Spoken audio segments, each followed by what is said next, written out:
sa mladý sršeň prvýkrát osmelí, tak váha, či ju pichne alebo opelí. Potom sa tisnú k sebe jak rosa k lúpeňu, preruší ranné zore tú ich obľúbenú.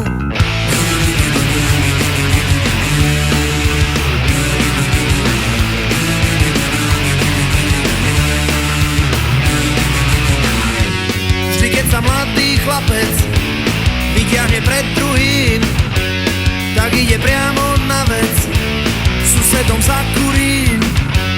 Na chvíľu bude hviezdou z tých, ktoré vyhasnú. Sršňou vypáli hniezdo a tie ho napadnú.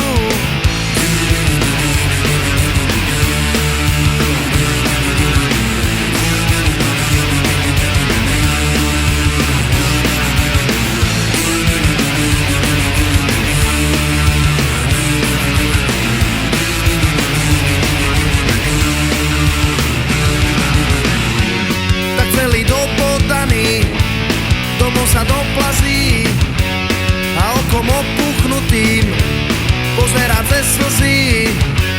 A hneď sa tisne k mame jak rosa k lúpeňu. Ona mu zapsúčala jeho obľúbenú.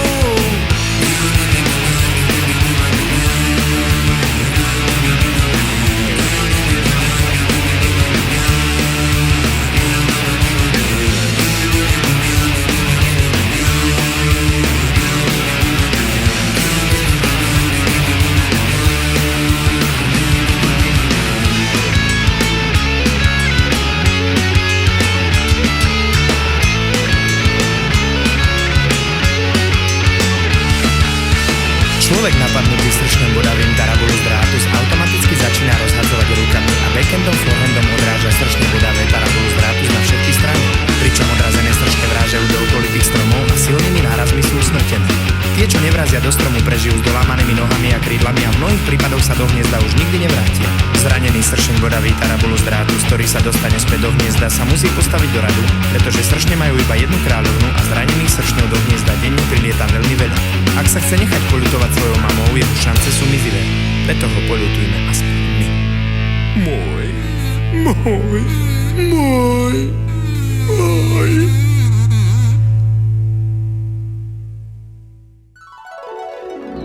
Učení páni zkušení,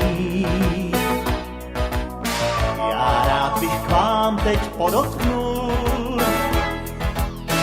Nikdo z vás nemá tušení, že v dálce stojí malý úl.